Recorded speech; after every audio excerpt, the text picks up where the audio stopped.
Hola, hola, buenos días. Buenos días a Días. todos.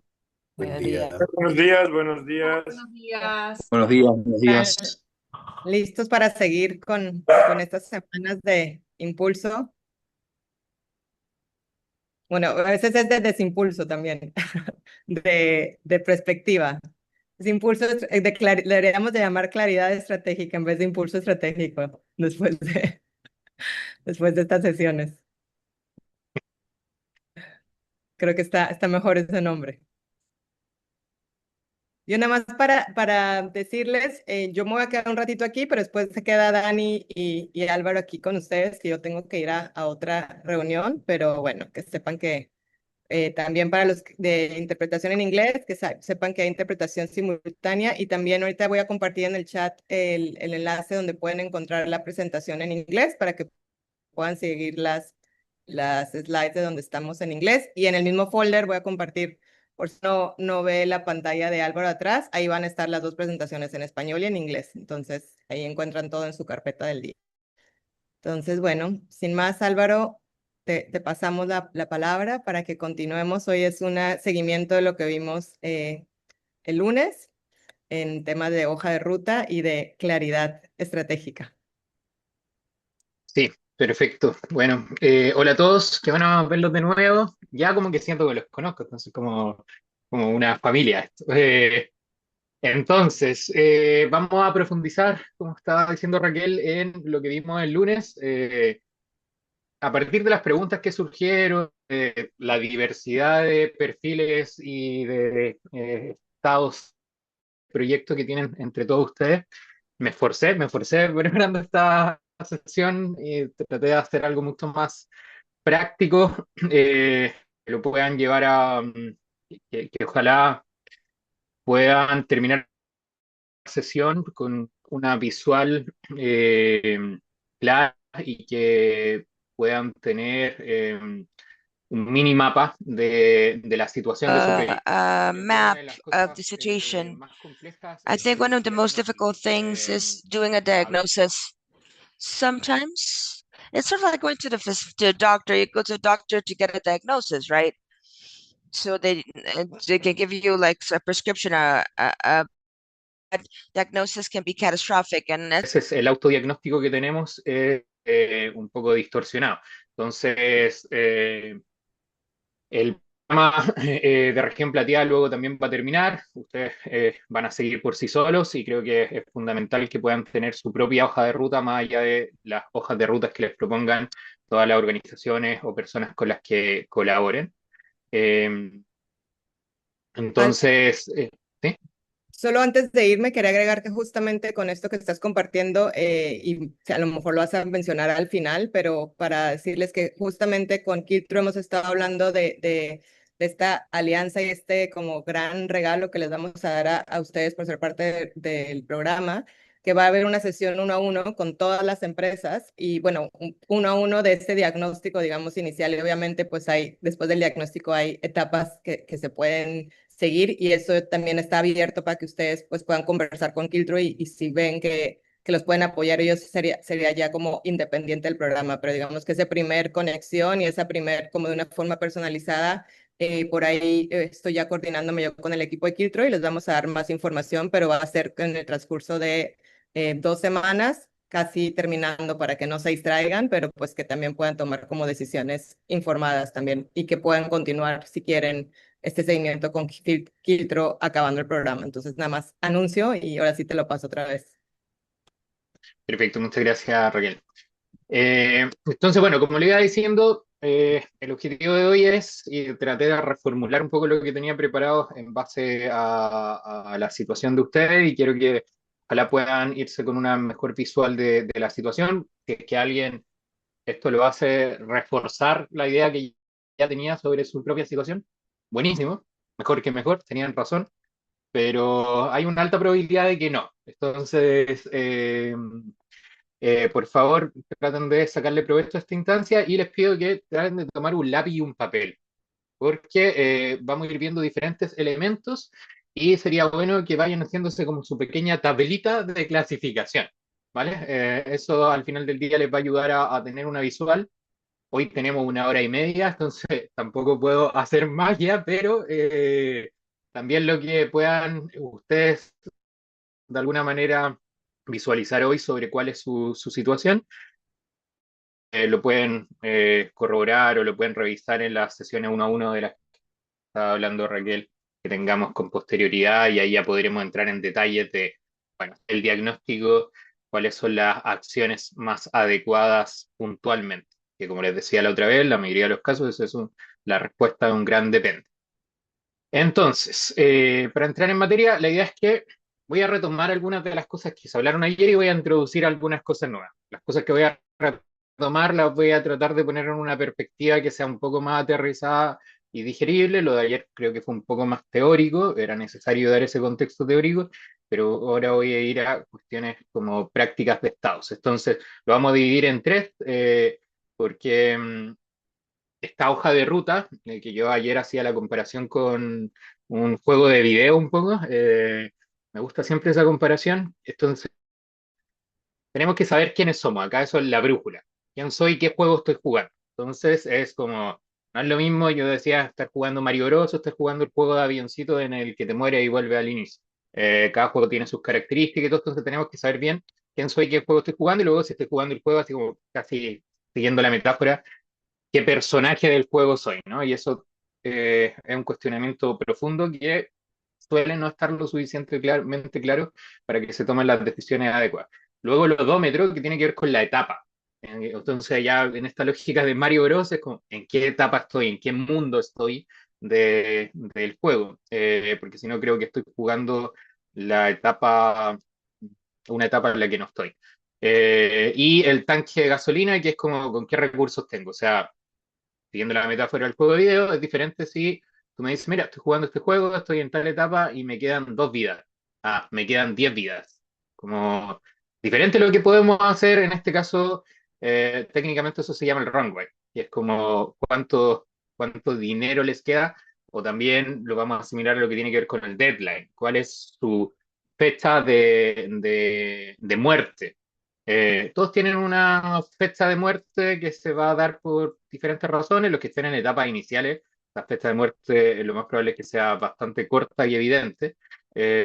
Lo tenemos que tener claro. Es diferente si nos quedan 2 meses para solucionar las grandes cosas o nos quedan 2 años. Entonces tenemos que tener claro eso, y a veces el próximo paso en la hoja de ruta es lograr tener más oxígeno. O sea, es como hay proyectos a los que el panorama que me presentan ya analizándolo de forma personal es como, mira, esto es lo que estamos, esto es lo que hay que lograr, y eso es imposible de lograr en los 2 meses que te quedan. Es literalmente imposible. Entonces, ocupa estos 2 meses para conseguir 6 meses más, antes de que realicemos las acciones, porque esos 2 meses es evidente que no nos alcanzan. Y hay diferentes formas de conseguir más oxígeno, ¿vale? Entonces vamos a analizar en estos tres dimensiones. Vamos a partir entonces por lo de quién soy y a qué estoy jugando, que es parte de lo que ya hablamos ayer, pero ahora lo voy a profundizar y quiero que se vayan categorizando las opciones que le doy. Entonces, lo primero es, ayer ya le hablaba de las motivaciones. Entonces, eh, creo que aquí voy a hablar diferentes como arquetipos de alguna manera de motivadores, diferentes como em, tipologías que se podría armar. En casi todas las cosas que vamos a estar revisando, lo más probable es que ustedes digan, ah, pero es que para mí yo soy esto y esto otro y esto otro. Y sí, puede ser. Lo traten de definir el que lo represente más. Siempre hay uno que es como, estoy más en esto. Si son un equipo fundador, son varios en el equipo, deberíamos tener una definición del motivador común. Más allá de que puedan haber motivadores mezclados entre todos, eso casi tiene que ver con el propósito organizacional, ¿vale? Y debería estar acordado. Si no, si es una conversación que no han tenido, es bueno que la tengan pronto, porque eso nos va a provocar problemas a la hora de la toma de decisiones. Esto parece algo bien abstracto, pero afecta directamente los consejos comerciales que nosotros les podemos dar. Porque no les podemos dar un consejo comercial que los haga perder la razón de ser de la organización, por ejemplo. porque eso entonces mejor no te doy el consejo comercial, mejor te digo, abandona esto y dedícate a trabajar de forma normal. Entonces, saberlo y ver dónde estamos es fundamental. Mm, entonces, bueno, vamos a estos arquetipos, lo voy a pasar rápido, ustedes clasifíquense, porfa. El defensor, el enamorado del problema y la comunidad, ¿vale? Entonces, si ustedes tienen, por ejemplo, tuvieron un familiar cercano que estuvo en una situación compleja, ustedes ahí descubrieron que existía una comunidad que tenía, no sé, un cierto tipo de discapacidad y que siempre se enfrenta a ciertos problemas que ahora ustedes visualizan por su familiar. Entonces, ustedes lo que les importa es ayudar a esa comunidad, ¿no? Y quieren sí o sí ayudar a esa comunidad. La razón de ser del proyecto es ayudar a esa comunidad y por lo tanto si abandonamos eso lo perdemos. Quiltro, por ejemplo, corresponde a este arquetipo. La razón de ser de Quiltro es que los fundadores de Impacto se dejen de morir porque el 90% de los 3 años está muerto y creemos que el mundo ya no se puede seguir permitiendo eso. Entonces nosotros vamos a luchar contra viento y marea por hacer eso, por más que a lo mejor por el lado se nos presenten grandes oportunidades de, con lo que ustedes han desarrollado podrían generar dinero haciendo esto otro. Sí, pero eso no saca de la razón de ser de esta organización y si fuera por solo hacer dinero, probablemente los fundadores estaríamos trabajando en otras cosas en las cuales a lo mejor efectivamente haríamos más dinero con las habilidades que tenemos. Entonces, dos, el agente de impacto. Entonces, he visto equipos y personas que es como, queremos hacer algo bueno por el mundo. Yo renuncié a mi trabajo corporativo porque sentía que no había propósito y quiero hacer algo bueno. Pero ese algo bueno puede ser casi que cualquier cosa que sientan que es algo bueno. Eso nos da bastante flexibilidad en cómo podemos adaptar su proyecto a las necesidades del mercado, de acuerdo a, mientras sigamos haciendo el bien, por decirlo así, cumplimos su razón de ser, pero no están enamorados de un problema en específico, de una comunidad en específica. Em, entonces, ¿qué pasó? El 3 es el portador de la herramienta, entonces, enamorado de la solución. Esto es bastante común. Yo creo el que más les cuesta reconocerlo, pero es bastante común. Y es como, yo tengo esta solución, es una solución maravillosa. Pasa en proyectos muchas veces medioambientales que encuentro, que es como, yo diseñé esto, es algo que el mundo necesita, haría que, no sé, se utilice menos plástico. em, pero en realidad, si lo ocupa la industria A, la industria B, la industria C, da lo mismo. O sea, quien lo ocupe, mientras se ocupe la solución y la solución se inserte, va a funcionar. Entonces, puede ser este su caso. Acá hay riesgo de que siempre esté dicho, si somos martillos, estamos buscando clavos. Entonces, como si estamos muy enamorados de nuestra solución, empezamos a tratar de forzar el mercado y esto resulta mal. En general, los proyectos que son innovadores, altamente innovadores, pero que no buscan ningún impacto, corresponden más a este arquetipo y tienen este tipo de problemas de que terminan no encontrando un mercado porque están como tratando de forzar su solución al mercado o cosas por el estilo.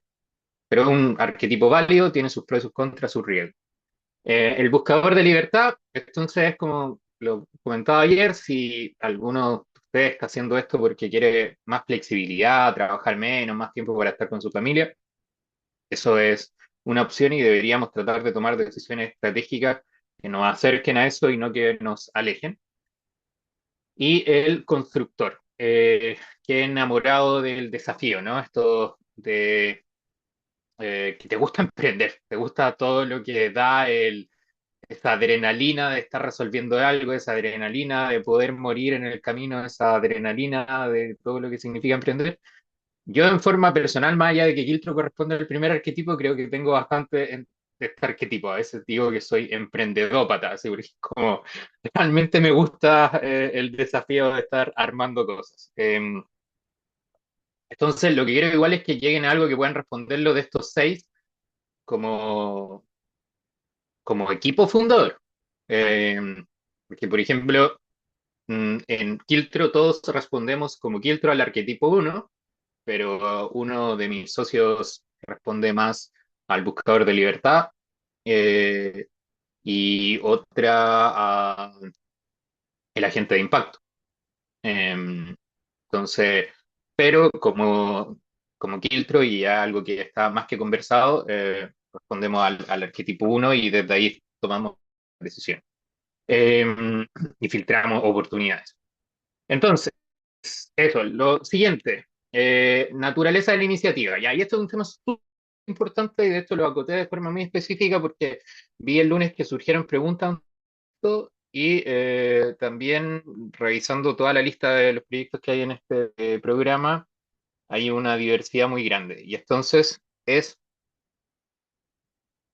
¿por qué están haciendo como, y puse el concepto de iniciativa, no de startup, empresa, proyecto, iniciativa? Porque sé que en algunos casos de ustedes esto es una iniciativa, es decir, ustedes tienen una empresa y están derivando de esa empresa algo que parte de lo que tenemos que hablar en este punto es, eso es una otra línea de negocio, eso es lo que técnicamente ayer les decía, se llama un spin-off, una derivada del proyecto que es otro proyecto, eh, o están full dedicados, ¿vale? Entonces, también es un factor crítico para que tomemos decisiones.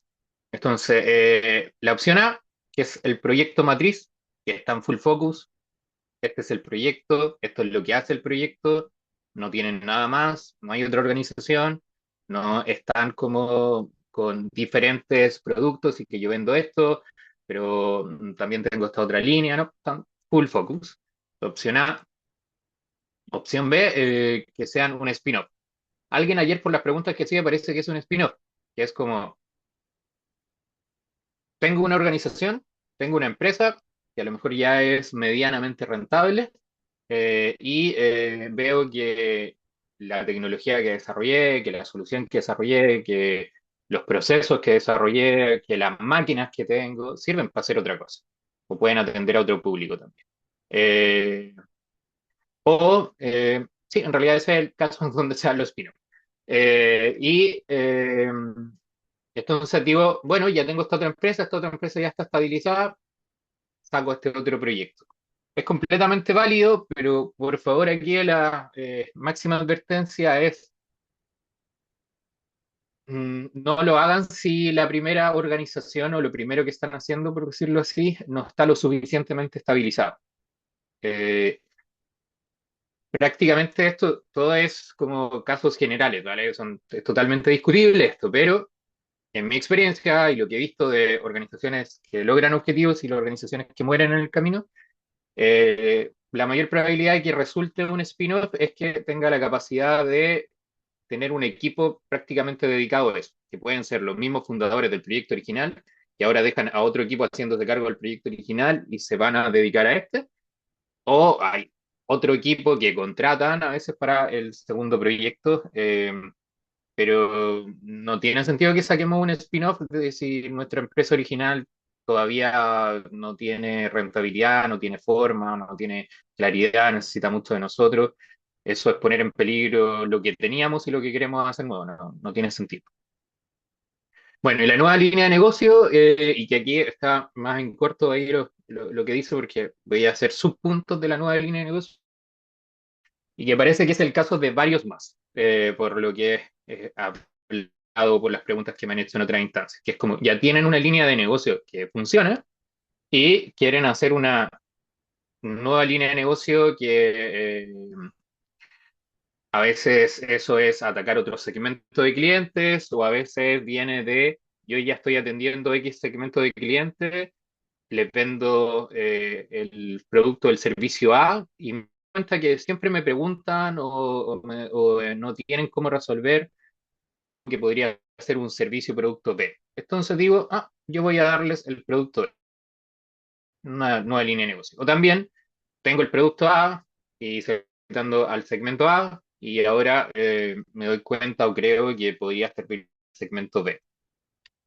Entonces, la gran pregunta aquí es como, ¿es realmente una oportunidad de mercado?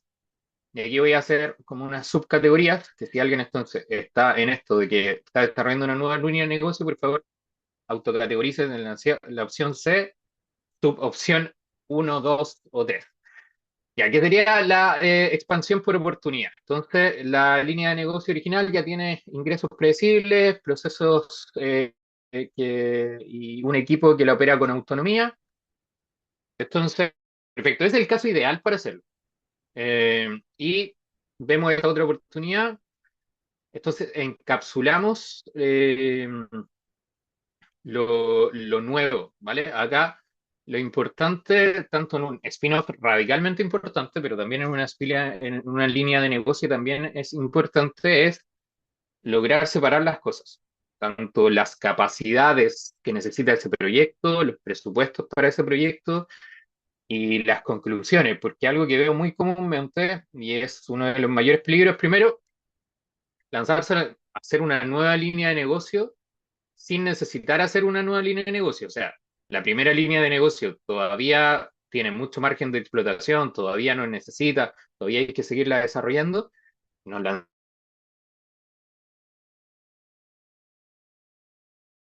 Entonces, ese no es un muy buen panorama para lanzar una segunda línea de negocio, porque estamos poniendo en peligro la primera por querer ir a la segunda.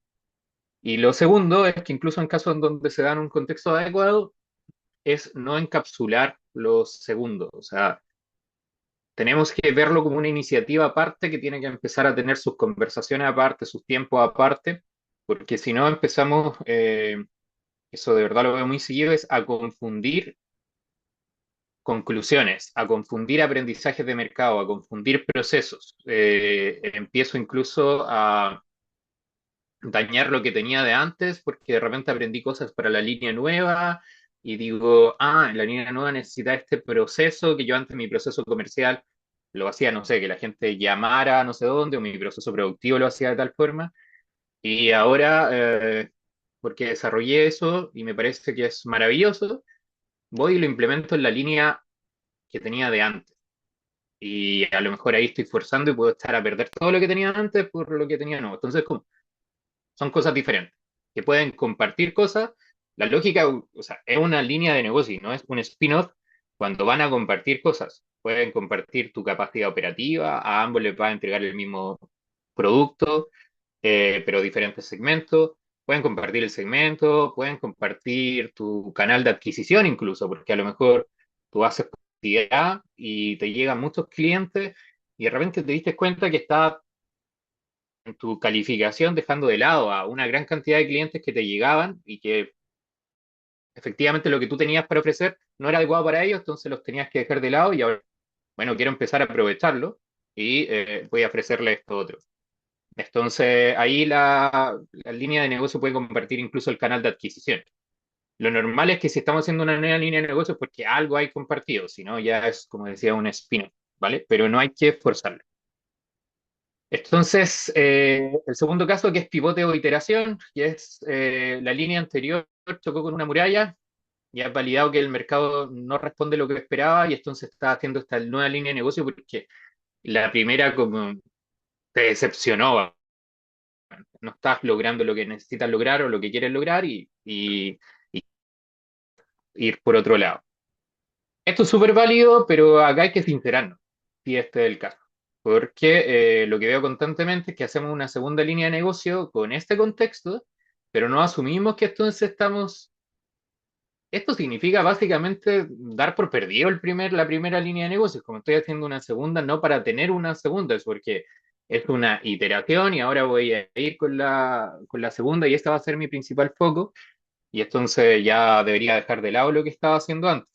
Lo que no quiere decir es que si por la primera línea de negocio lograste un par de clientes que algo de dinero te dan, los dejes de atender ni los dejes de lado. Es que los sigas atendiendo, pero ya tu foco mental y tu foco de recursos no debería estar en la primera línea de negocio, sino en la segunda o tercera o el número que sea, ¿vale? Porque si no, nos estamos autoengañando. Y el paralelismo. Esto es algo muy típico también y es que no, entonces no hicimos la segunda línea de negocio, tercera o lo que sea por las razones adecuadas.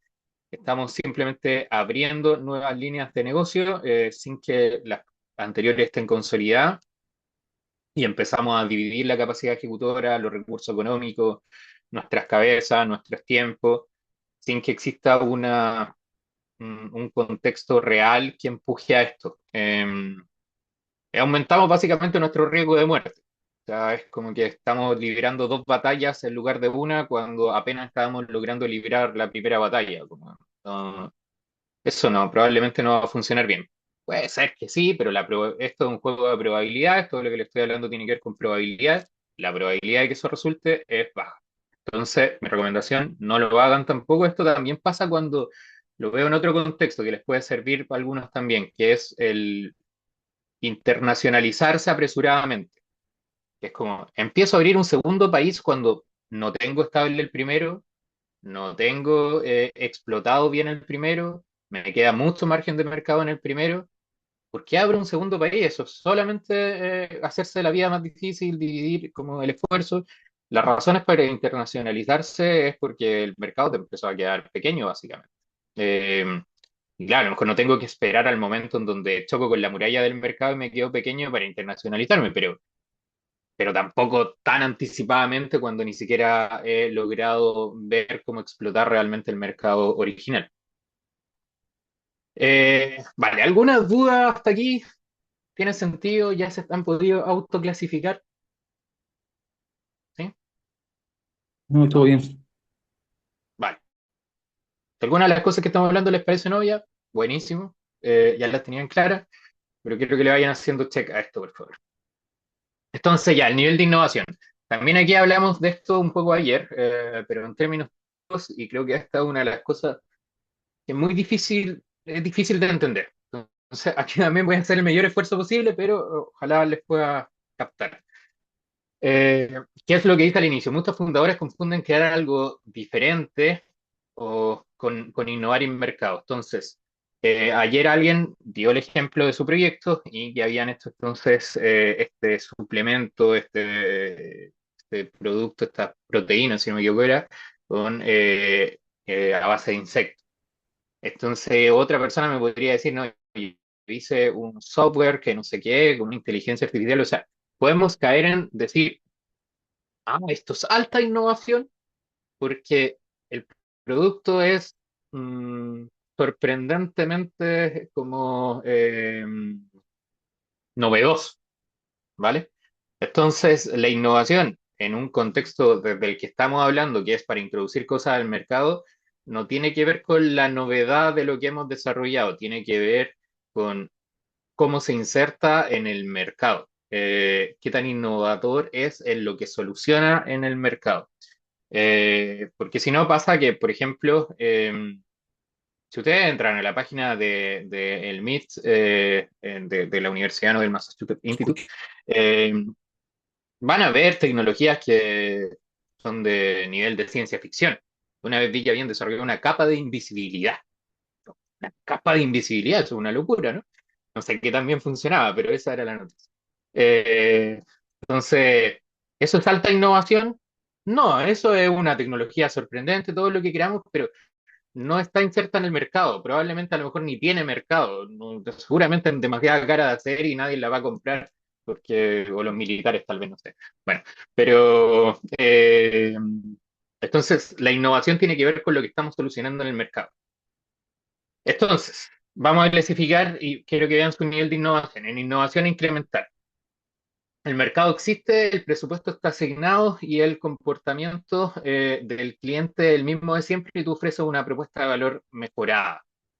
O sea, por ejemplo, en el ejemplo de ayer que salía de lo de en base a insectos, podríamos clasificarlo como innovación incremental, a pesar de que uno lo escucharía y dice, eso es sorprendente, entonces es una alta innovación, innovación disruptiva. No, porque se está insertando en industrias que ya existen, que tienen cadenas de valor ya creadas, que tienen una forma de venta ya creada.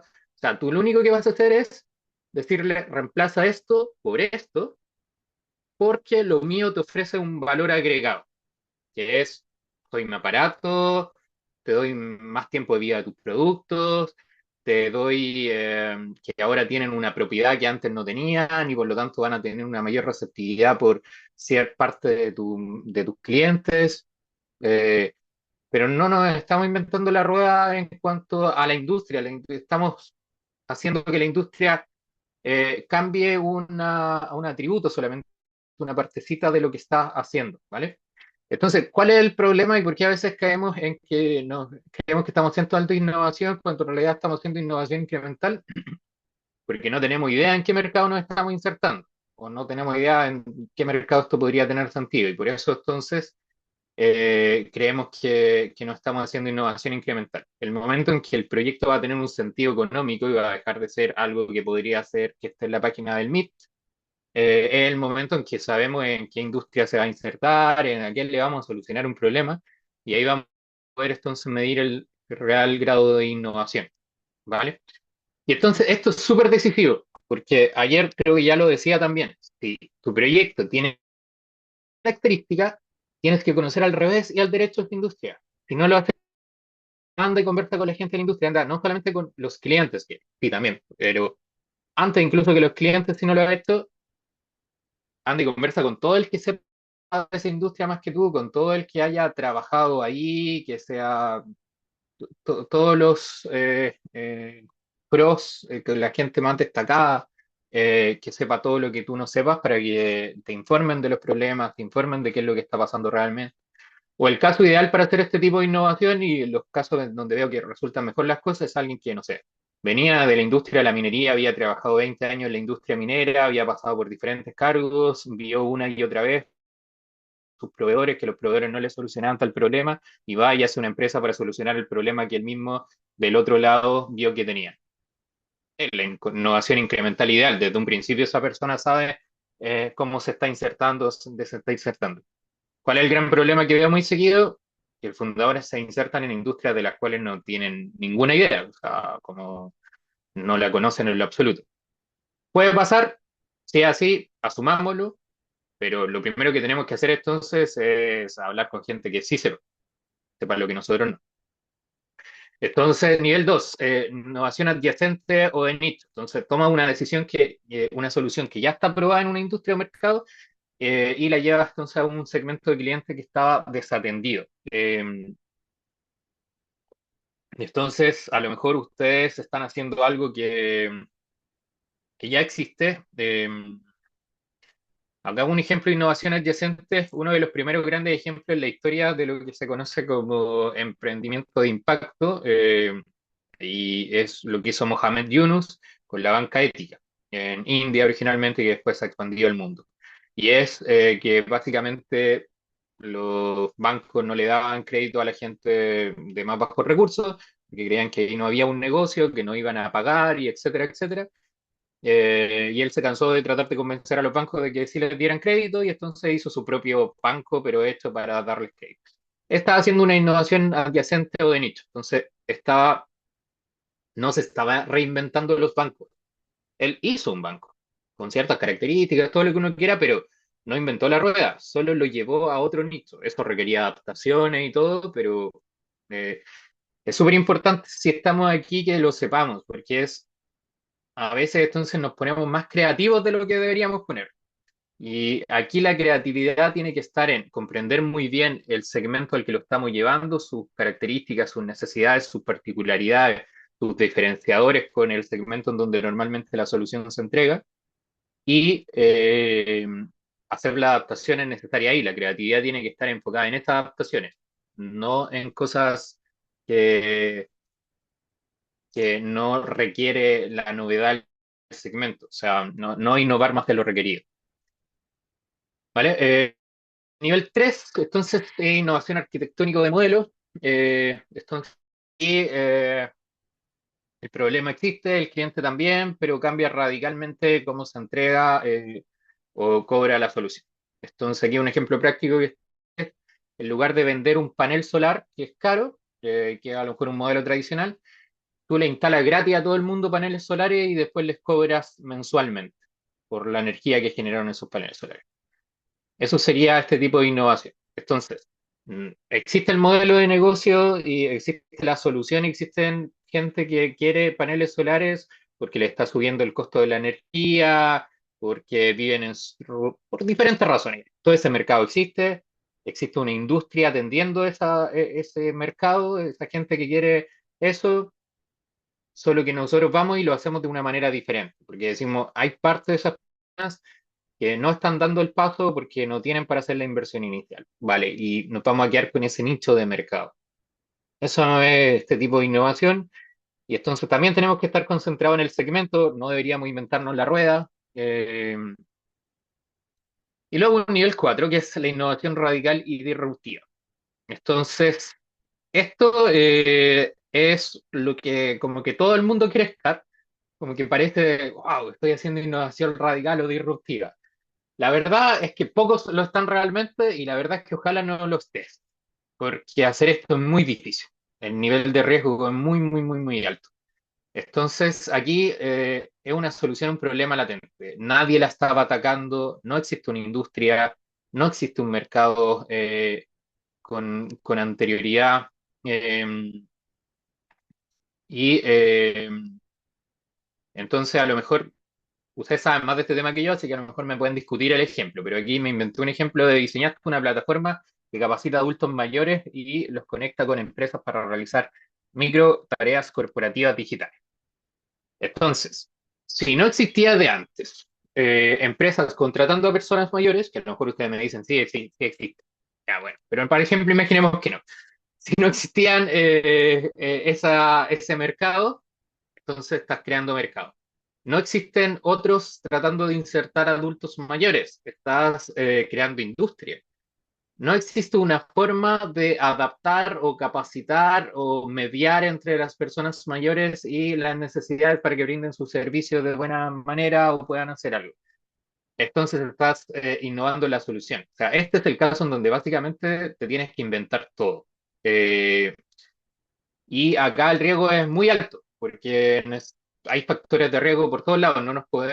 No podemos reciclar nada que está hecho de antes, básicamente. Esa es la lógica. En general, este tipo de proyectos necesitan mucho, mucho capital y vamos a necesitar evangelizar, vamos a necesitar convencer a mucha gente de que arriesgue, de que cambie paradigmas.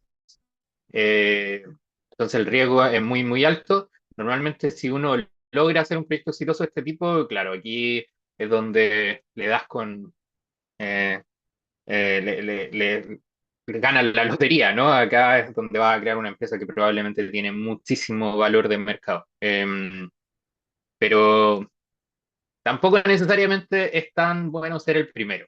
Como, por un ejemplo, Uber fue el primero, se gastó mucho, mucho dinero en convencer a la población de que podía tomar taxis que no eran taxis. Y después, sobre esa cultura ya creada, vino Didi, Cabify, y no sé cuáles existirán en sus países, y simplemente aprovecharon todo el dinero que Uber ya había gastado en crear las reglas del juego. No ser el primero no siempre es lo mejor. Bueno, eh, em, ya, acá les quiero dar, esto es una pequeña joyita, porque siempre ver el nivel de innovación es algo un poco abstracto. Entonces, esto no es 100% certero, pero creo que se aproxima mucho para autocalificarse. Entonces, pregúntate de qué bolsillo sale la plata, el dinero para pagar, del cliente, ¿no? Para pagarle a ustedes por el servicio, el producto.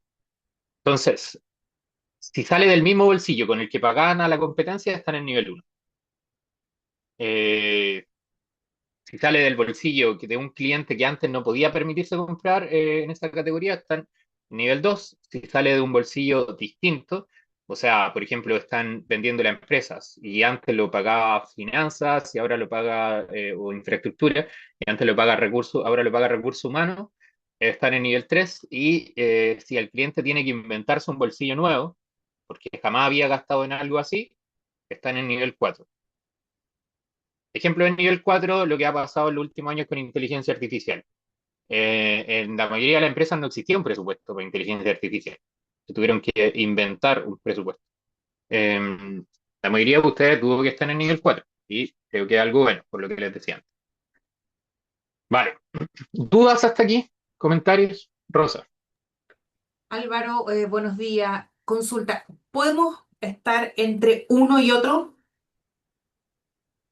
¿Entre un Sí, bolsillo y otro bolsillo? Por ejemplo, que sí, el uno y el 2, sí.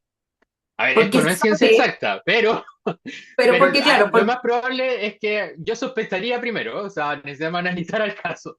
Si me dices que está entre los dos, sospecharía que hay algo no tan bien resuelto en tu proyecto.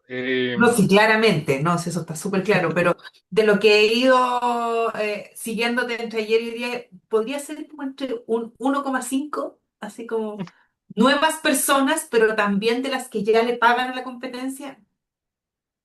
Ah, sí. Ahora, es que puede ser, ahí tiene que ver con el tema que estábamos hablando antes. Puede ser que tengas diferentes líneas de negocio sin darte cuenta que tienes diferentes líneas de negocio. Por ejemplo, estás atendiendo más de un segmento. O sea, hay claramente dos tipos de clientes que son evidentemente diferentes. Y tú actualmente estás atendiéndolo a los dos.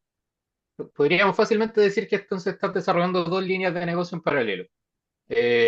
Y a lo mejor un segmento calza con nivel uno y el otro calza con nivel 2. Necesito Eh, la clase individual, la charla individual urgente. Perfecto, pero ahí en un caso así, eh, a ver, esto es difícil un poco de explicar porque es como una... Resulta lógico querer aprovechar todas las oportunidades que se nos ponen por el frente, pero realmente lo que necesitamos como empresa, y eso viene en un punto posterior, es ciertos objetivos económicos. Y si nosotros necesitamos vender $10, $10.000 son $10.000. Vengan de donde vengan, de la línea de negocio, del tipo de innovación que venga, $10.000 son $10.000. Entonces, hagámonos la vida fácil. Esto es como, mi próximo objetivo financiero es vender $10.000. ¿De dónde vendo los $10.000? Tienes uno que está en nivel uno, hay un mercado de nivel uno, estás logrando llegar fácil a ese mercado de nivel uno, quédate ahí, saca los $10.000 de ahí hasta nuevo aviso, hasta cuando ese mercado se te empieza a agotar, yo diría. Estabilízate con eso, como que esto se trata de hacernos más fácil. Entonces, eh, Ok, eso, igual hay que analizar el caso, obviamente. gracias, Alba. Con gusto. Entonces, el siguiente punto, valorización versus utilidad. Ya, esto también es un tema muy complejo que voy a intentar hacer mi mejor esfuerzo por explicarlo en simple. Si no han tenido esta conversación entre ustedes como socios, por favor, ténganla. Básicamente hay dos grandes modelos de cómo hacer empresas hoy en día en este ecosistema de emprendimiento y de startup y todo esto, ¿no? Y uno es el modelo de valorización, es decir, yo tengo acciones de las empresas y el negocio es la valorización de la acción de la empresa. O el modelo de utilidades, que es el modelo más tradicional de hacer empresa, que es como la empresa vende, de esa venta queda margen, de esa margen se sacan los costos fijos y de eso nos queda lo que técnicamente se llama EBITDA, que es como después de pagar los impuestos y todo, cuánto dinero nos quedó. Ganancia pura, utilidades, eso es las utilidades. Y esas utilidades las sacamos, negocio, las repartimos entre los que sean los dueños de la empresa. Eh, entonces tenemos que tener claro, este es básicamente qué juego estamos jugando. Y creo que es algo que suele estar bastante poco claro. Entonces, el juego de la rentabilidad es el modelo más tradicional, es el más lógico de entender porque es como funcionan la mayoría de las empresas que lo rodean en el mundo cotidiano. Entonces, es lo que decía, el negocio es vender, generar las máximas utilidades posibles y así se produce en retorno la inversión. Yo soy fundador y yo destiné años de mi vida que los podríamos valorizar en dinero. Durante cuando el negocio sea exitoso, ya a tal momento me va a poder reembolsar de alguna manera, por eso que me está dando como utilidades lo que yo invertí, retorno a la inversión y después desde ahí en adelante todo es ganancias para mi bolsillo. Eh, si invito a un inversor a entrar en este juego, lo mismo, él invierte, hay un minuto en que va a esperar tener un retorno a la inversión, de ese momento en adelante todos son ganancias.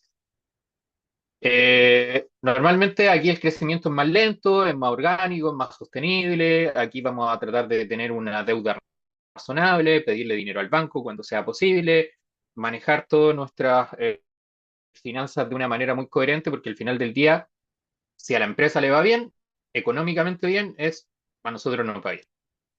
Ya, pero hay un juego diferente que es muy importante que lo tengan porque la realidad es que la mayoría del tipo de inversor que en los programas de apoyo al emprendimiento, cuando son más enfocados en startup, es el tipo de inversor del cual le están hablando, es de este tipo, el que quiere jugar el juego de valorización. Entonces, eh, este es un juego diferente. Este juego de lo que se trata es de que tenemos que tenemos acciones, esas acciones tienen un valor inicial en relación a lo que la empresa vende, pero también en relación a un montón de otras cosas que son más bien especulativas. Hoy en día pueden ver, investigar y van a darse cuenta que hay empresas que levantan millones de dólares, se valorizan como con mucho, mucho valor y no venden, a veces ni venden. O sea, un ejemplo clásico, Twitter, ahora X. Twitter nunca vendió nada prácticamente. Así como la empresa más poco, más poco útil del mundo en cuanto a utilidades. Y relación a tamaño también. Pero era una empresa que valía millones y millones y millones de dólares.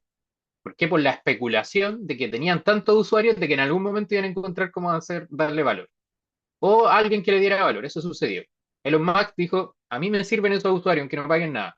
Yo quiero la información de esa gente. Me la compro. Eh, entonces, ese es el juego de la valorización. Entonces, aquí hay que tener de verdad mucho cuidado porque cuando hablamos de Venture Capital, los famosos VC, los VC van por este juego. Yo nunca, a lo mejor me equivoco, pero yo al menos nunca he conocido un VC que juegue el otro juego. Eh, entonces, si nosotros queremos jugar el otro juego, no deberíamos buscar VC, no deberíamos buscar este tipo de inversor, no deberíamos pensar nuestro desarrollo y crecimiento de esta forma. Y si queremos jugar el juego de valorización, tenemos que entender las reglas del juego y esto se trata de crecer a la mayor velocidad posible, valorizarse, valorizarse, valorizarse, para en un minuto hacer un exit, que es un momento en donde otra empresa te compra, tipo, soy Twitter, me compró Elon Musk, adiós, me voy con mi dinero, o salgo a bolsa. Prácticamente son las únicas dos opciones de exit posible. Es un juego de alto riesgo, básicamente, pero el premio es muy grande si se logra. Pero de verdad, piensen en esto, porfa, porque cuando le damos también consejos comerciales, también depende de esto. Si ustedes están jugando un juego de valorización, es diferente de lo que tenemos que hacer.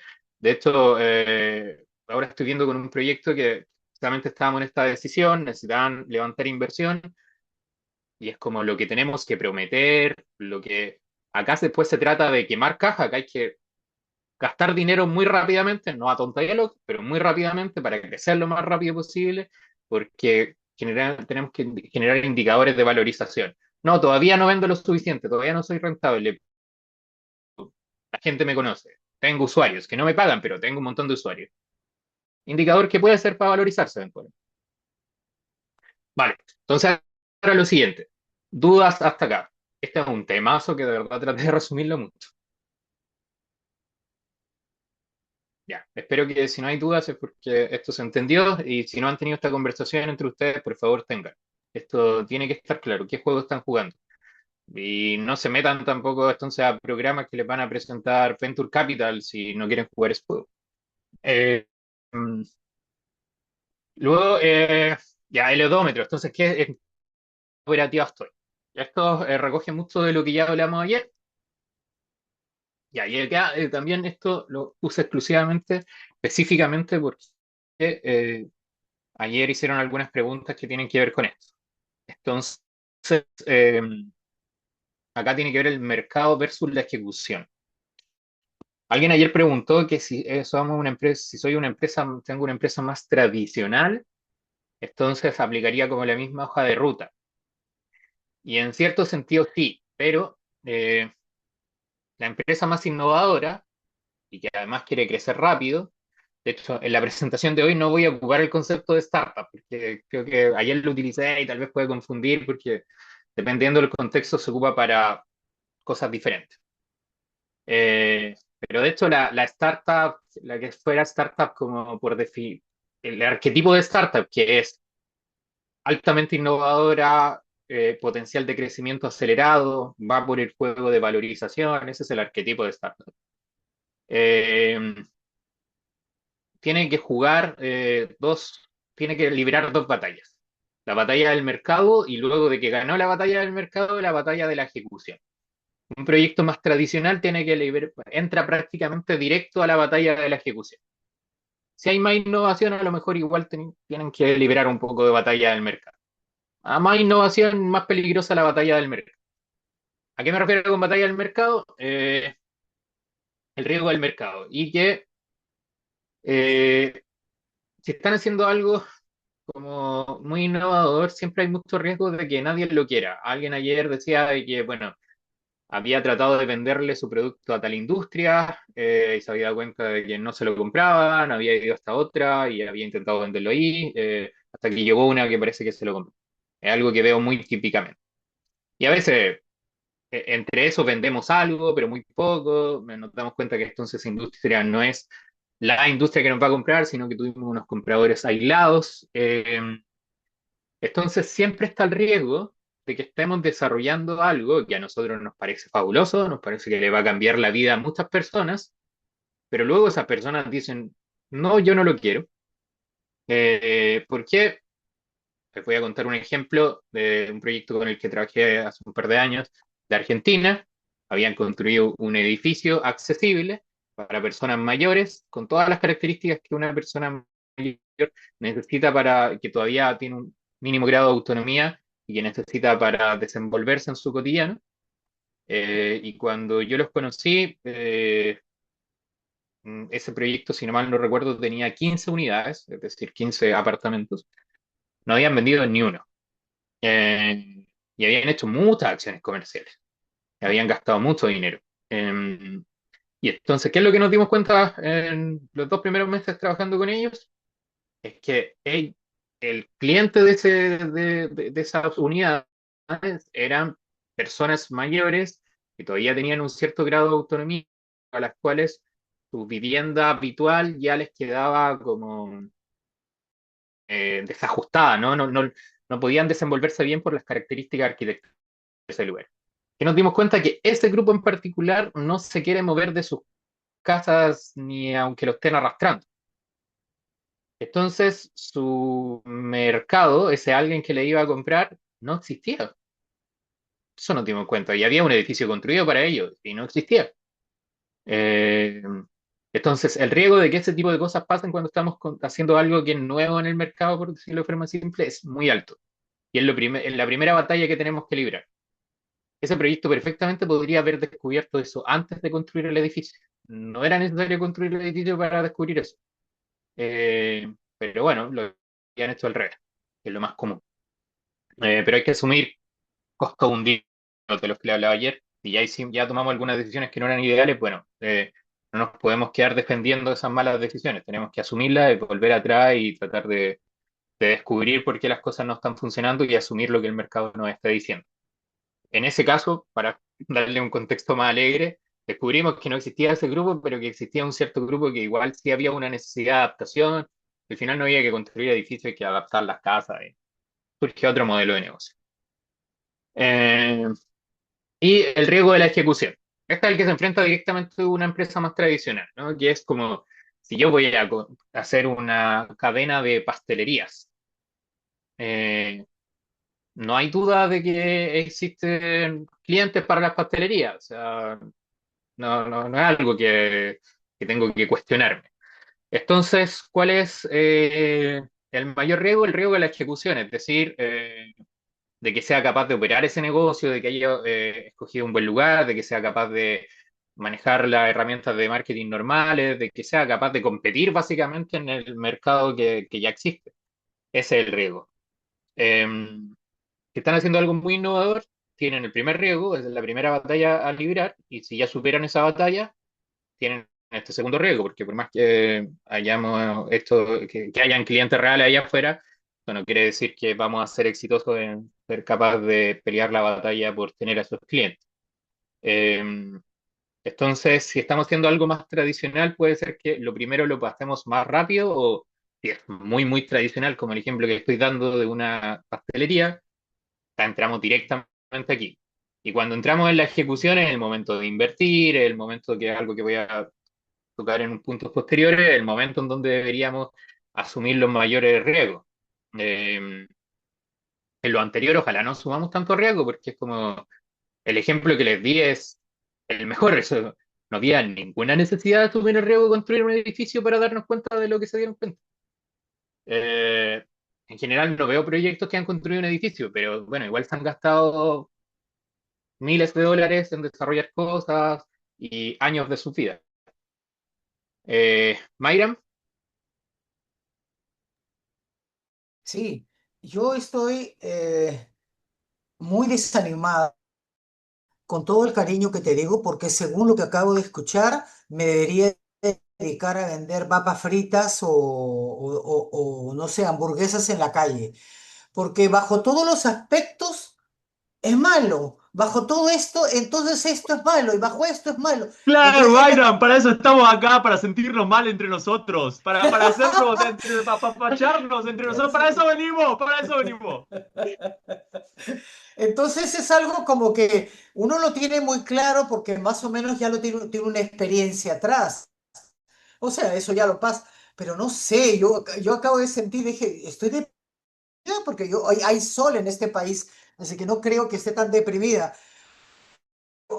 El enfoque o sea, es algo así como siento que me das un mazazo en la nuca y me dices, mira, si vas a hacer esto, está bien, pero te va a pasar esto, entonces no puedes hacer esto, entonces haces esto.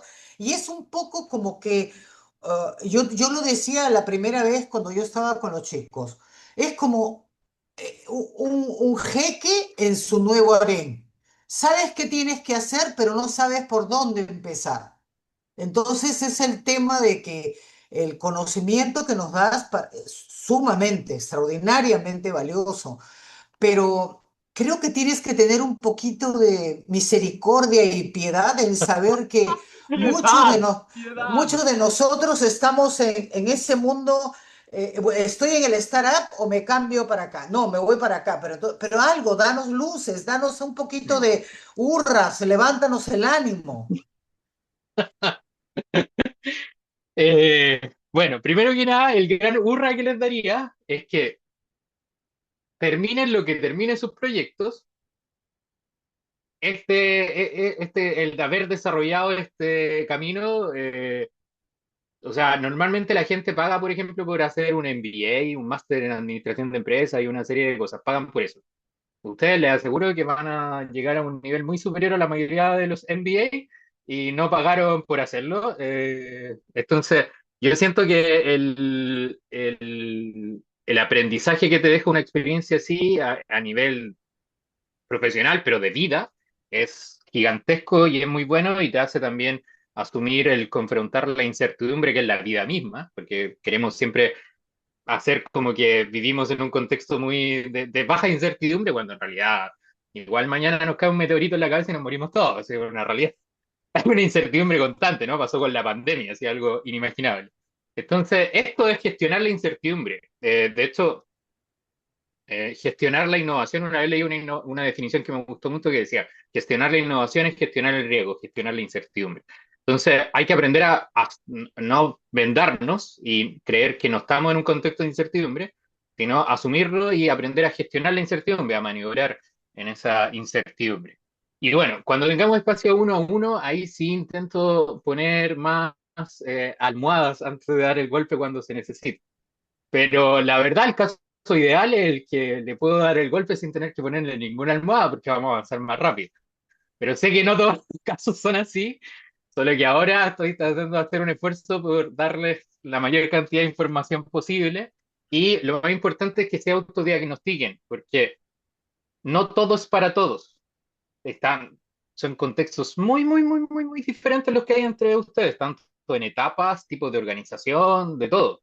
Y también muchos de ustedes, por lo que ya sé, pueden tomar decisiones todavía con esto en algunos casos espero que lo que pase es que reflexionen y digan, ¿para qué estoy yendo para allá si ya tengo esto? Y a lo mejor le saquen provecho a su línea de negocio rentable antes de meterse en otra que no necesitaban meterse, dejen de innovar en cosas que no necesitaban innovar y se concentren en gastar su esfuerzo en la innovación que sí se necesita, etcétera. Fernando, ahí muy rápido que estamos igual contra el tiempo. No, no. Iba a decir que en los arquetipos que vos tiraste al principio, hay uno que era, a mí me gusta vivir así. Y yo creo que todos nosotros tenemos que tener por lo menos un componente, aunque sea pequeño, de que te gusta el estilo de vida que este espacio, o por lo menos que no lo podés abandonar, porque si uno racionaliza un segundo, claramente no, de una vida de sufrimiento, miseria o sea, no vamos a ir por acá, claramente. Bueno, no tiene para qué. Ese es este trabajo, ¿no? Que no sea una vida de sufrimiento ni miseria. Como que en Kiltro, y esto es mega paréntesis que estoy haciendo lo que estamos hablando, pero creemos firmemente de que en la medida que ordenamos las cosas, dejamos de sufrir, porque los emprendedores a veces estamos sufriendo, porque como no sabemos por dónde ir, como a veces empezamos a dar vueltas en círculo, nos refugiamos en el hacer mucho. Y ahí terminas todos con burnout, terminan quemados. De verdad, hay estudios que muestran eso, o sea, el porcentaje de emprendedores así mentalmente quemados es altísimo. Y entonces, puede ser que no ganemos la partida al final, pero si no apostamos más de la cuenta, o sea, esto también es como, si van al casino, apuesten el dinero que llevaron para apostar en el casino, no se pongan a apostar el dinero que no tienen, a apostar la casa, sepan hasta qué punto llegar la apuesta, ¿no? Si salen del casino sin ganancia y perdieron el dinero que llevaban para apostar, bueno, igual lo pasaron bien en el casino. Pero si se pusieron a apostar la casa, esa salida del casino es muy mala. Eh, Marta, Sí, digamos que la reflexión, y yo creo que como para todos precisamente ponernos, es que a veces nos complicamos la vida. O sea, realmente de pronto cuando uno llama innovación y uno quiere entrar a un mercado, el peor error que ya lo viví yo es entrar con productos nuevos en mercado nuevo. Y de alguna forma somos nosotros los que de alguna forma definimos el alcance y a veces lo simple puede vender más. O sea, de alguna forma creo que en mi caso me pasó venir del mundo corporativo donde digamos que pues sí, tenía toda una estructura, capacidades, todo para innovar y armar proyectos, wow, pero ya cuando uno es emprendedor, donde uno es el todero, pues partir de las fortalezas que uno tiene, de los aliados de confianza que uno tiene, las redes de confianza para que de alguna forma este modelo uno lo aplique porque como todos los negocios, sin venta no hay paraísos. Y como tú validas, puedes tener el mejor producto si tienes esa red de confianza. En mi caso me fui a vender un proyecto en Europa donde yo no era nadie. Y me fui aquí todas las relaciones, todas las cosas, o sea, no, o sea, qué brutalidad. Entonces, pues yo al contrario, lo que le digo a Mayra es que lo que él nos está tratando de buscar es que vamos a lo simple y eso nos va generando más confianza, nos vamos apasionando más con resultados em, y el mismo mercado nos va diciendo si necesitamos ampliar. Y por otro lado, no todo uno lo tiene que crear. Para eso están redes como estas, donde si yo no soy fuerte en la parte tecnológica, pero mi producto requiere ese complemento tecnológico, pues busco el aliado, no tengo que innovar yo creándolo, ¿sí? Entonces eso es parte como de pronto de, a veces cuando emprendiendo los modelos colaborativos y ahí sí yo creo que es importante que aprendamos a qué manejar como armas co-creación en innovación con aliados. muchas gracias, Marta. Y bueno, como nombraste el tema de lo corporativo, creo que ahí también veía un estudio hace un tiempo que mostraba, las empresas de un tiempo a esta parte, los grandes corporativos se están gastando muchísimo dinero en tratar de innovar, en tratar de ser como las startups, y no les resulta nada de bien. Si a las startups se mueven por montones, los corporativos lo logran mucho menos. Solo que ellos lo hacen con equipos gigantes y presupuestos gigantes que ustedes no tienen. Entonces, ¿qué a ellos les está costando como lo que siempre digo, lo que están haciendo ya es suficientemente difícil? Aquí el juego es hacerse lo más fácil, ¿no? Más difícil. Rodrigo, ahí muy rápido que estamos contra el tiempo. Ok, no, yo de antemano muchas gracias por la información. Creo que igual el tener todos los beneficios y a lo mejor también hasta ciertamente esta información disruptiva hace que nos centremos, como lo comentan, ¿no? En la parte de hacernos la fácil, porque ya hacer todólogos ya es completamente difícil. Entonces, el hecho de tener un punto claro adelante y de saber y no confundirnos, porque a lo mejor el hecho de decir, yo soy emprendedor y puedo hacer de todo y quiero hacer de todo y puedo innovar en todo y es como, a ver, no, espérate, tienes que tener un punto fijo adelante para poder llegar a donde quieres, ¿no? Y no estarte desviando en ciertos caminitos que a lo mejor no te van a llevar a ningún lado. Nada más era eso. Muchas gracias. Qué bueno que lo dices, yo creo que lo reconozco abiertamente yo mismo. Yo creo que algunos proyectos que fracasé en el pasado fue de pura soberbia, de que, de que me quería ir por el camino difícil porque me decía, no, bueno, entonces es como, no lo puedo hacer, yo lo voy a hacer. Como, no, ¿por qué no debería abordar dos segmentos de cliente al mismo tiempo? Porque hay más probabilidades. Ah, no, yo lo voy a hacer, yo sí lo voy a lograr. Como, es pura soberbia, la verdad. Entonces, evitémoslo. Bueno, siguiente. Entonces, ya vamos a. Ya esta la voy a pasar también muy rápido, pero espero que ya estén familiarizados con el concepto, pero es como, en la medida que nos vamos moviendo, eh, porque tenemos que saber en qué etapa estamos, pero también cómo nos movemos. Entonces, ahí están estos conceptos que ya lo conocer de iterar y pivotar. Entonces, el iterar es cambiamos el producto o servicio, pero mantenemos el mercado.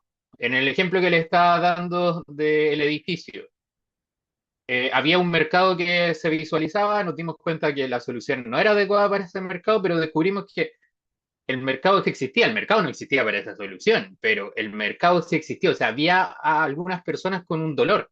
Y entonces podemos iterar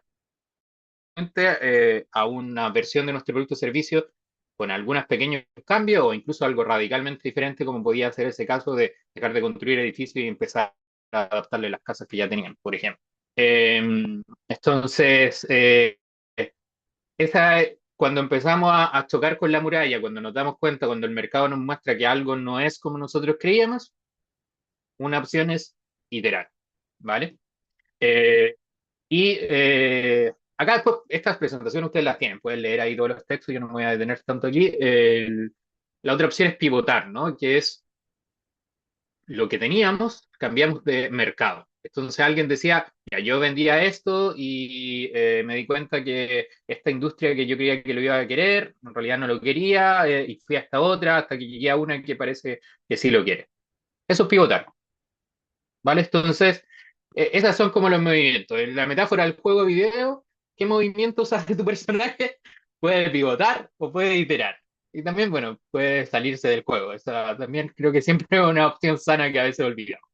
Eh, entonces, el pivotar o iterar, la recomendación es háganlo rápido. O sea, si estás llegando al mercado, primero lo del ejemplo del edificio, no necesitan tener el edificio para probar el mercado, no necesitan ir a vender para darse cuenta si un mercado lo va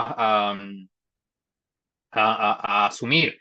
O sea, un proyecto en el que estaba trabajando hace un tiempo que tiene que ver con accesibilidad digital, es un proyecto de Latinoamérica, le iba bastante bien, estaba tratando de llegar a España. Muchas de las cosas que el equipo sabía hacían creer que en España no iba a ir mejor incluso. Entonces fuimos directo a los ejercicios como ya de validación, de tocar cosas contra el mercado. Empezamos a tener unos pésimos resultados y hicimos un paso atrás, hablamos con personas que sabían más que nosotros de este mercado en particular. El equipo sabía mucho de la industria del mercado, pero no de cómo funcionaba en España. Y nos dimos cuenta que en España las cosas funcionaban muy diferente a como nosotros creíamos. Entonces, podríamos haber hecho eso del principio. Y eso nos hubiera llevado a pivotar. Eh, entonces, la idea es hacerlo lo más rápido y fácil posible. Como también, volviendo a la iteración, ¿cómo iteramos rápido? El ejemplo más tradicional, una presentación. No necesito tener algo para mostrarte. Puedo mostrarte una presentación de lo que hago. Puedo mostrarte una presentación de un producto incluso. No es lo ideal, pero puedo hacerlo. Y ahí ver cuál es la recepción. Ahí ya me voy a empezar a dar cuenta si nadie lo quiere. O simplemente hablando, o sea, sí, creo que al mercado, a la industria necesita mejorar la durabilidad de sus productos, de tal cosa, una industria de alimentos que fabrica X cosa, y yo digo, "Ey, yo creo que necesitan mejorar la durabilidad y mi aditivo les va a mejorar la durabilidad". Bueno, habla con gente de la industria, porque a lo mejor te dicen, no, estamos perfectos con la durabilidad. Es verdad que dura tanto, podría durar más, pero no es un problema. No nos importa que no dure tanto. Eh, bueno, Siguiente, etapa de desarrollo. Entonces, esto lo voy a pasar muy rápido también porque ya hablamos de esto ayer y que tiene que ver dónde estamos.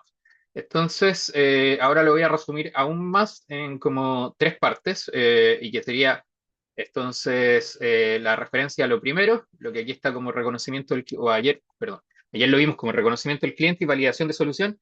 Esto ya es, lo que vimos ayer es entrando en el detalle de lo que de alguna manera habría que hacer.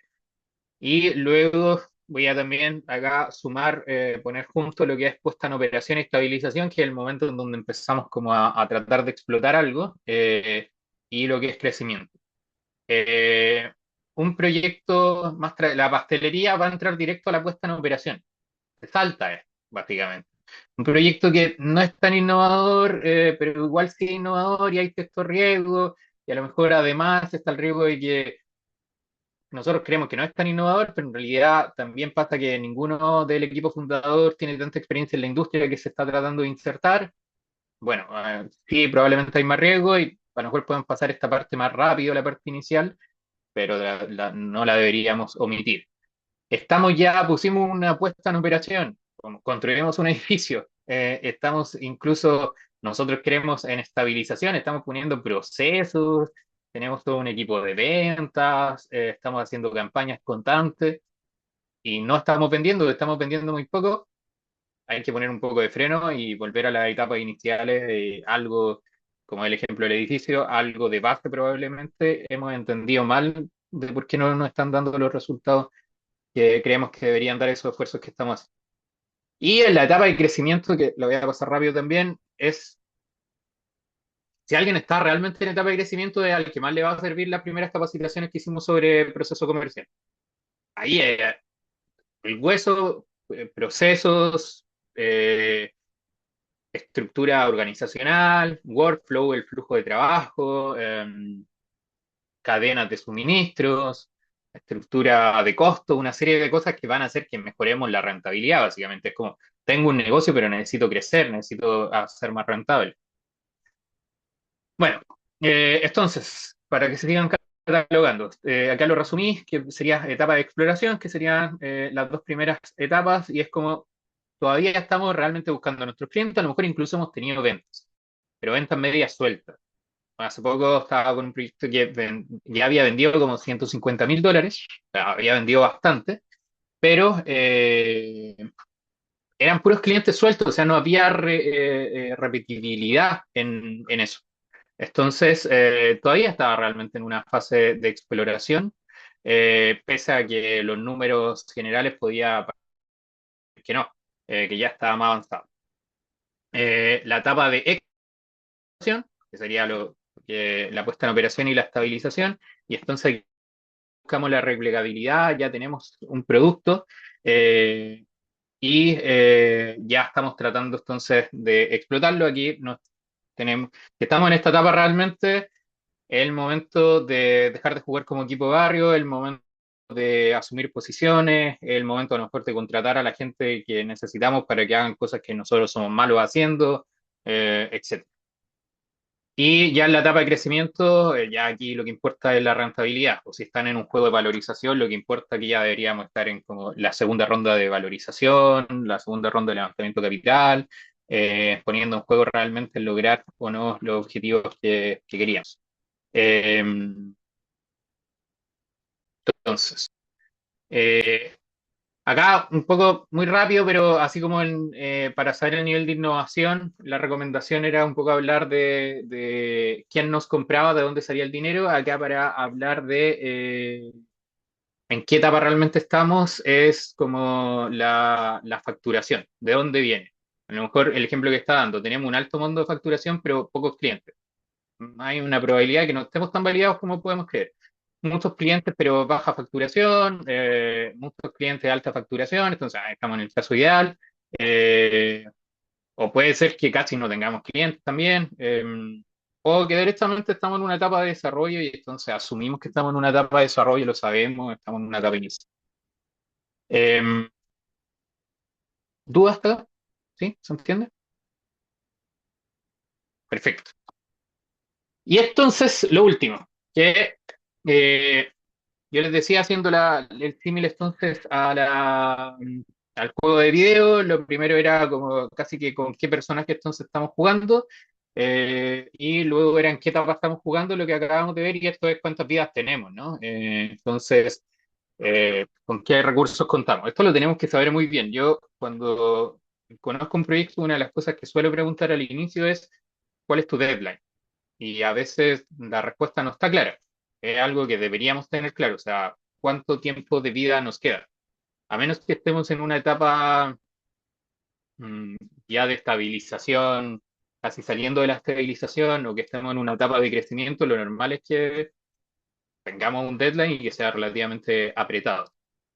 Eh, y entonces el nivel uno, que sería modo supervivencia, no tienen ingresos ocasionales, eh, medios random, y entonces acá tenemos que saber eso, tenemos que sincerarnos cuánto nos queda y tenemos que gastar lo menos posible. O sea, acá esa es la lógica de base. O sea, si gastamos menos, nos dura más el tiempo. Si estamos en una etapa inicial, no necesitamos tener una dedicación completa al proyecto, podemos avanzar el proyecto a media jornada. Todo el mundo te va a decir, no, es que los proyectos triunfan cuando tienen dedicación completa. Sí, cuando tienen dedicación completa, pero no te dediques a eso cuando ya tenga validación de mercado. No necesitas tener dedicación completa antes de eso. Entonces, bueno, acá el monto que estamos quemando los ahorros propios, el deadline probablemente está apretado, o pueden haber entrado inversiones aquí. Eh, entonces, pero ahí se me confundió una diapositiva, pero ahí va el nivel 2, que es, que están en la lucha por el punto de equilibrio. Ya, muchos de ustedes probablemente estén aquí. Un buen momento es uno de los momentos, yo diría, más críticos.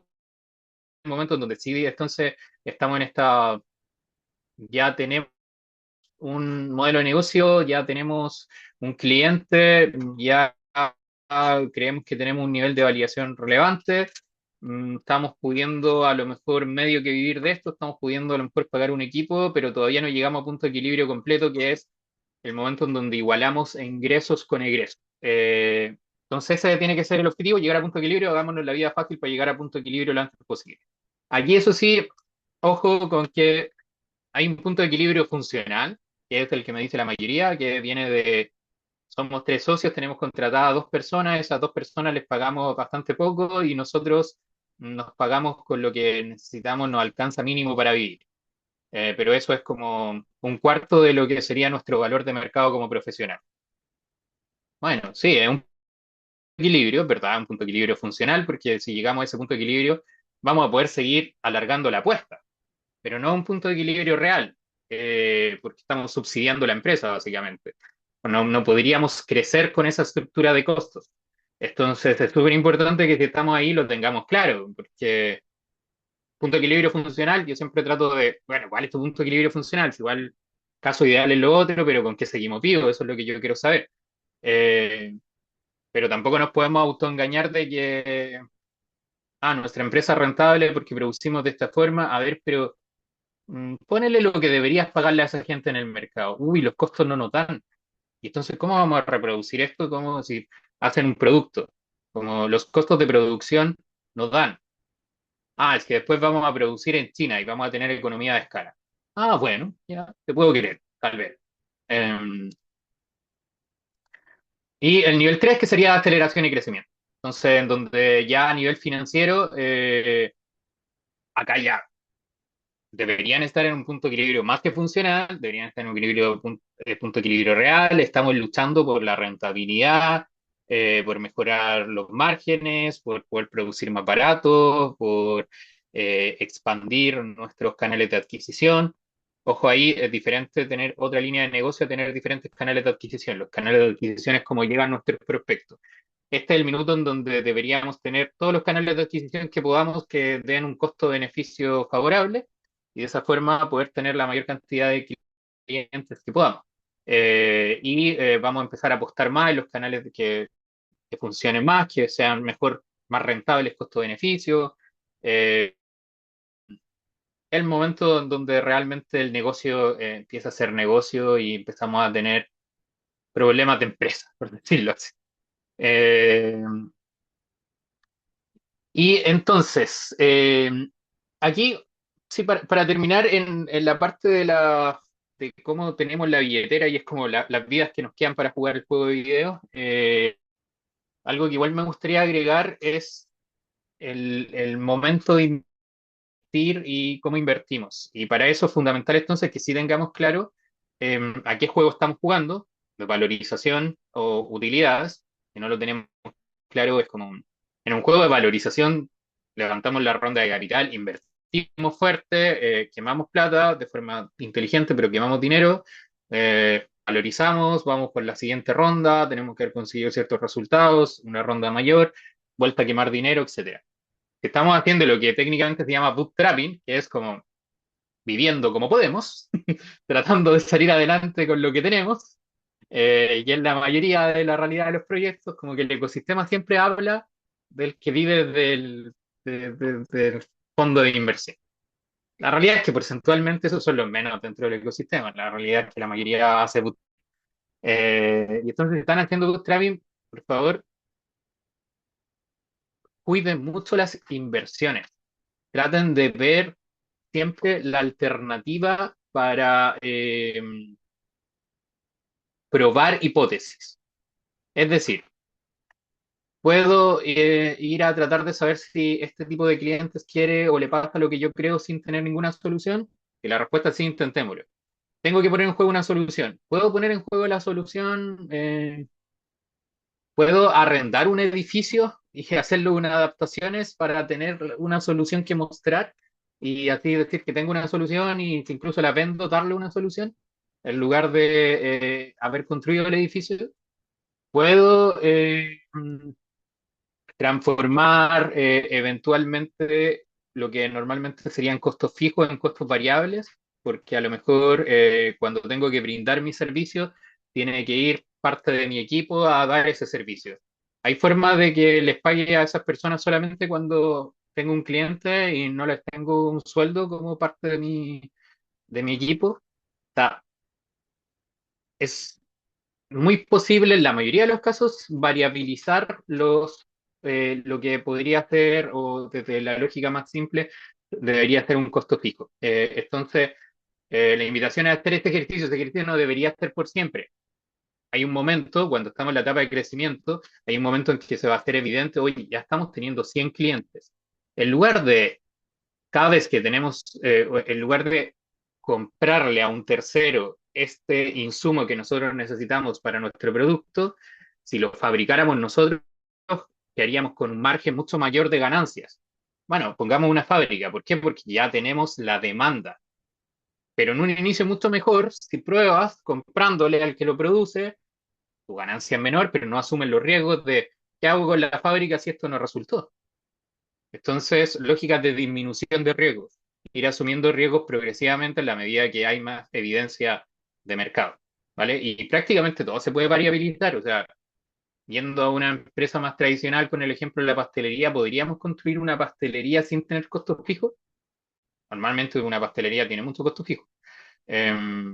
Sí, podríamos una pastelería sin costo fijo. Podríamos utilizar las capacidades de otra empresa que la utilice para otra cosa, o que sea capaz de producirnos a nuestra producción con nuestra marca, aunque la produzcan ellos, lo que es marca blanca.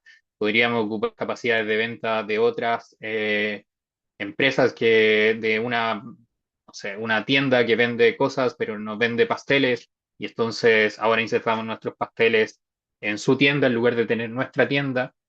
Prácticamente siempre hay opciones. Entonces, la invitación es a darle vuelta a eso antes de asumir el riesgo financiero, porque el riesgo financiero es el que nos mata, o sea, al final del día nos mata la caja. Así que eso, una duda, comentarios, pero que no lo haya deprimido tanto.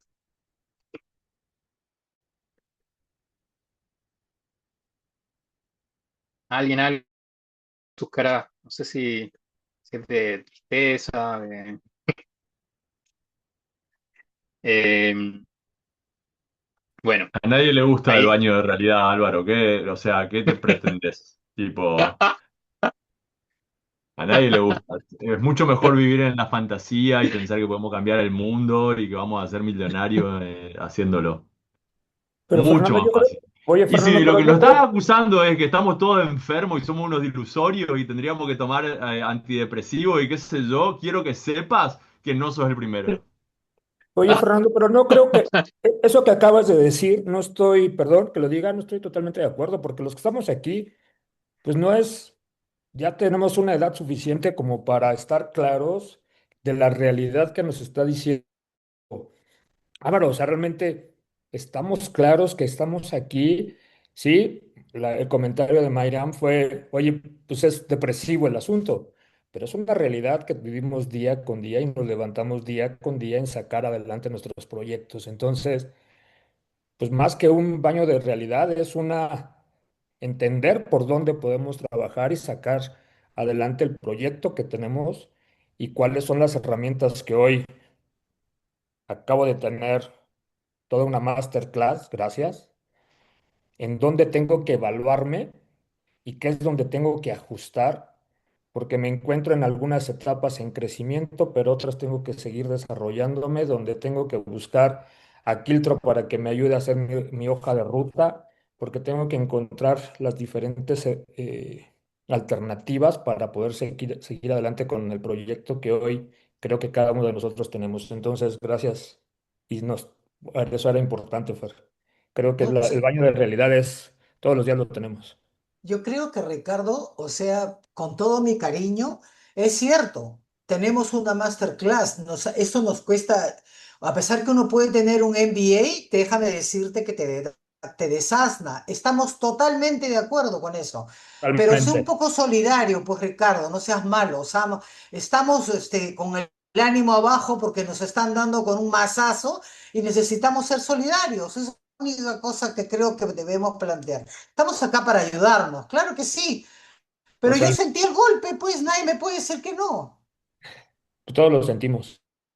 Bueno, entonces mi recomendación, traten y ojalá a lo mejor algunos fueron anotando, si pueden llegar a la conversación que tengamos uno a uno diciendo, y ahí voy a estar yo en algunos casos, pero también algunos otros miembros mi equipo a lo mejor les van a tocar, si pueden llegar diciendo, bueno, nosotros, nuestra motivación, el arquetipo tanto, estoy haciendo una nueva línea de negocio a lo que responde mi iniciativa y estoy en este nivel de innovación, ya validé y por lo tanto estoy en una etapa de crecimiento, más me vi la capacitación de proceso de venta, entonces creo que tengo un problema en la etapa de negociación y estoy en mi proyecto yendo por la valorización, por lo tanto tengo pensado hacer una siguiente ronda de levantamiento de capital y bueno, todas las características que vimos, si llegan con eso es como, este diagnóstico facilita mucho las cosas, ¿no? Es como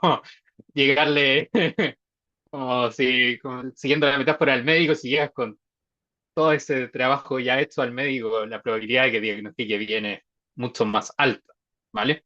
Porque ahí, como decía, las recomendaciones cambian, o sea, este tema de, bueno, ¿y qué importa para el tema comercial si yo voy por valorización o por utilidades? Es que sí importa, porque es un juego diferente, o sea, la recomendación va a ser diferente de cómo jugar el juego. Así que eso, bueno, espero que Mayram ahí el golpe haya dolido, pero haya servido y que ahí en el 1-1 también aprovechemos de ver cómo ese golpe lo transformamos en una oportunidad para recalcular.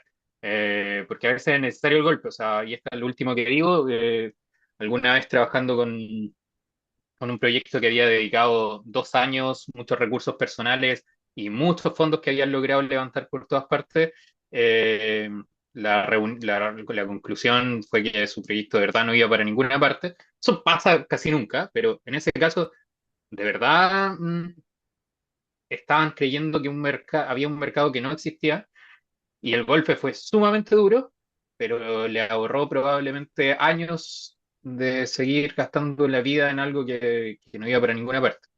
Lo que les va a pasar en la mayoría de los casos, ese caso es extremo, pero en la mayoría de los casos es como tenemos que recalcular, así como el GPS, en un momento dice recalculando ruta, hay que recalcular la ruta y de ahí entonces poder actuar.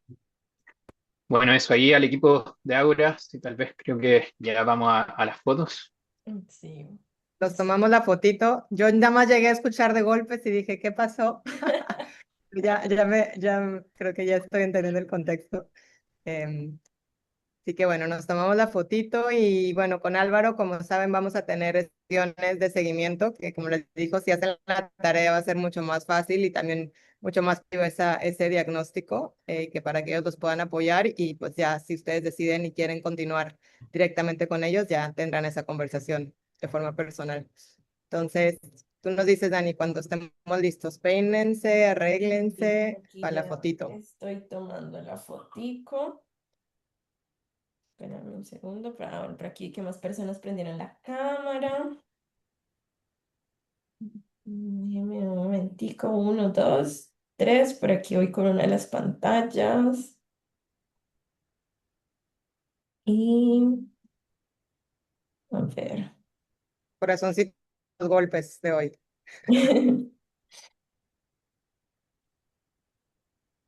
Listo. Bueno, muchísimas gracias a todos. Para los que puedan estar, mañana abrimos un espacio de preguntas y respuestas a las 11. Entonces, los esperamos por ahí para que lleven todas sus dudas, preguntas, incertidumbres, sentimientos de desasosiego. Nos Muchas vemos entonces gracias. mañana. Un Gracias. abrazo, que Gracias, estén muy Feliz bien. día a bendiciones. todos. Nos Gracias. vemos. Hasta luego.